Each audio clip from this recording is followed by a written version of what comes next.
സാഹിത്യനഗര പദവി ലഭിച്ച കോഴിക്കോട് പഴയ സാഹിത്യ പാരമ്പര്യവും സാഹിത്യകാരന്മാരുടെ ഒത്തൊരുമയും വീണ്ടെടുക്കണമെന്ന് സാഹിത്യകാരൻ ഡോക്ടർ എം.എൻ. കാരശ്ശേരി.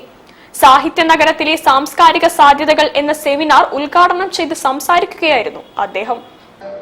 സാഹിത്യനഗരത്തിലെ സാംസ്കാരിക സാധ്യതകൾ എന്ന വിഷയത്തിൽ പീപ്പിൾസ് റിവ്യൂ പബ്ലിക്കേഷൻസിന്റെ ആഭിമുഖ്യത്തിൽ സെമിനാർ സംഘടിപ്പിച്ചു. ഡോക്ടർ എം.എൻ. കാരശ്ശേരി ഉദ്ഘാടനം ചെയ്തു. നഷ്ടപ്പെട്ട സാഹിത്യ കൂട്ടായ്മകൾ പുനരാരംഭിക്കണമെന്ന് അദ്ദേഹം പറഞ്ഞു. പുതിയ എഴുത്തുകാരിൽ പലരും പ്രസാധകരുടെ ചൂഷണത്തിന് ഇരയാകുന്നുണ്ട്. ഇതിൽ നിന്നും ഇവരെ രക്ഷപ്പെടുത്താനായി എഴുത്തുകാരുടെ സഹകരണ സംഘമുണ്ടാക്കി പുസ്തക പ്രസാധനം ആരംഭിക്കണമെന്നും എം.എൻ. കാരശ്ശേരി ആവശ്യപ്പെട്ടു. കോഴിക്കോടിന് അങ്ങനെ വളരെ വലിയ പാരമ്പര്യം, പോരാട്ടത്തിന്റെ പാരമ്പര്യം വളർന്നതിനേക്കാൾ അധികം ആളുകൾ മറ്റു നാട്ടിൽ നിന്ന് വന്നു. ഇ.കെ. കൃഷ്ണമേനോൻ അതേ കോഴിക്കോട്ടുകാരാണ്. അവനിങ്ങനെ വേറൊരു എഴുത്തുകാരൻ എസ്.കെ. പൊറ്റക്കാട് ഇവിടെ ജനിച്ചു.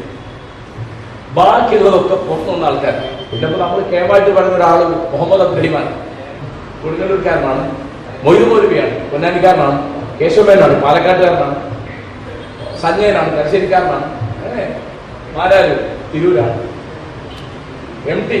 കൂടല്ലൂരാണ്. ഒക്കെ ഇവിടെ വന്ന് ബഷീർ വൈക്കത്താണ്. കോഴിക്കോടിന്റെ ഒരു യോഗ്യത ആര് വന്നാലും അങ്ങനെ പോവാൻ വിടില്ല. അന്ന് ഏറ്റവും വലിയ ഇവിടുത്തെ സാഹിത്യത്തിന്റെ കേന്ദ്രം എന്ന് പറയുന്നത് ആകാശവാണി. അവിടെയുള്ള വേറൊരാള് ഉറൂബാണ്, തിക്കോടി, എൻ.എൻ. കക്കാട്, അക്കിത്തം, കെ.എ. കൊടുങ്ങല്ലൂർ, യു.എ. ഖാദർ. അതിന് മുമ്പൊരു ടീമുണ്ട്, അത് പി. ഭാസ്കരനും കെ. രാഘവനും. പരിപാടിയിൽ കവി പി. ശ്രീധരൻ ഉണ്ണി അധ്യക്ഷനായിരുന്നു. K F. George, corporation UDF council party leader K C. Shobhitha, M K. Beeran, P T. Nisar എന്നിവരും സംസാരിച്ചു. News bureau, Kozhikode. 2023 ജനുവരിയിൽ 25,000-ൽ പരം അംഗങ്ങളെ ചേർത്ത്